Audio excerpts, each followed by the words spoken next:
2009 was only a decade ago, but it seems the world back then was a very different place. But one thing that's definitely changed since then is the music we listen to. 2009 was the transition space between the pop rock that defined a lot of the early 2000s and the dance pop that would blow up later on.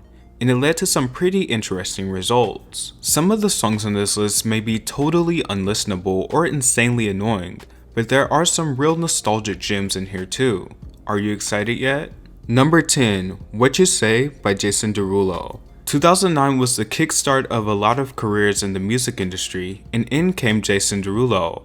What You Say started out low on the charts, debuting at number 54 in August of 2009, but it permeated people's brains to the extent that it managed to hit number 1 3 months later. With an undeniably catchy sample from Imogen Heap's Hide and Seek, it just goes to show that you don't need a song to be likable for it to be a hit. All it needs to have is a killer chorus. Number 9, Shawn Down featuring Lil Wayne. Shawn was the United Kingdom's answer to Jason Derulo.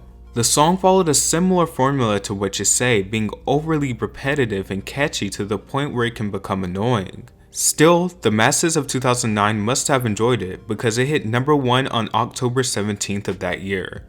Number 8, Kelly Clarkson, My Life Would Suck Without You. Kelly Clarkson is the queen of kiss-off anthems with songs such as Since You've Been Gone, and she proved that again in 2009 with the sassy My Life Would Suck Without You. The song would never fly now. Those beats are something straight off Katy Perry's debut album, and the music video features a relationship a little too tempestuous to be healthy, but at the time it was an instant hit. The track even broke the record for the biggest jump ever on the US charts when it bounced from number 97 to number 1 in the space of a week. Number 7, Flo Rida, Right Round featuring Kesha. Like pretty much every Flo Rida song ever, Right Round was the kind of guilty pleasure that you tapped your foot to even while shaking your head in dismay.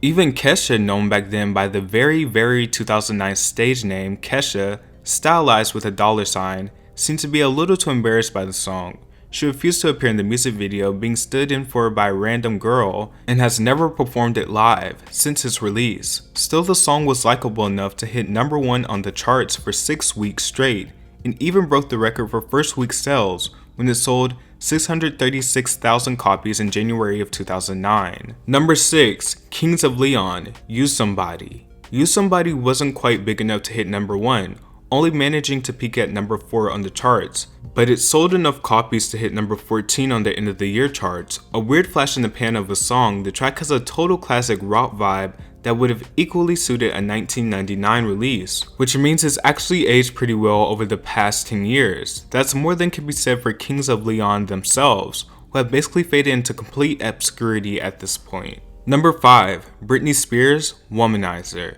2008 was a bad year for Britney Spears. Think shaved head, umbrella bashing and crying in an English accent on the sidewalk, but she made the ultimate comeback in 2009 with Womanizer. The track makes full use of Spears' distinctive voice and fun vocal stylings, and the music video is one of her best, even if it's pretty much just a remake of Toxic. The track paid off well for Spears commercially too, becoming her first number 1 on the charts since her debut single Baby One More Time. Number 4, Miley Cyrus, Party in the USA. She'd been building up to it for a while, but Party in the USA was Miley Cyrus's first real breakout moment, and at that time it caused quite a stir. Hannah Montana was declared dead on arrival when Miley performed the song at the Teen Choice Awards by dancing around on a pole in Daisy Dukes that were short enough for Disney to release an official statement, and Miley received her fair share of flack. But still, the song was popular enough to hit number 2 on the charts in 2009, and it still remains an all-time favorite pop song that celebrates American culture. Number 3, JayZ, Empire State of Mind featuring Alicia Keys. There's something so nostalgic and emotive about Jay and Alicia's Empire State of Mind that you can't help but love it. The song was a hit when it was first released too, becoming one of JayZ's first songs to top the charts as a lead artist and win 2 Grammys. I'm pretty sure this song was entirely responsible for giving every millennial every belief that they can make it in the city that never sleeps.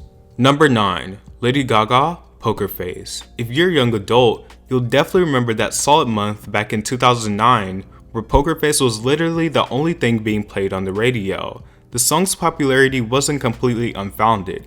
It's still a little bit of a banger, if super dated at this stage, but it was definitely overplayed during its ascension to the top 10, where it remained for 18 weeks with a week at number 1. Number 1, The Black Eyed Peas, I Got a Feeling. I Got a Feeling was by far the most overplayed song of 2009, and yet somehow people still wanted more. The track hit number 1 in over 20 charts worldwide, including the US, where it topped the charts for 14 weeks and was the highest selling song of the century until 2014, when Pharrell's Happy dethroned the title. Even though we can never imagine this kind of song working in today's climate, it's nice to listen back and to remember when things were simpler.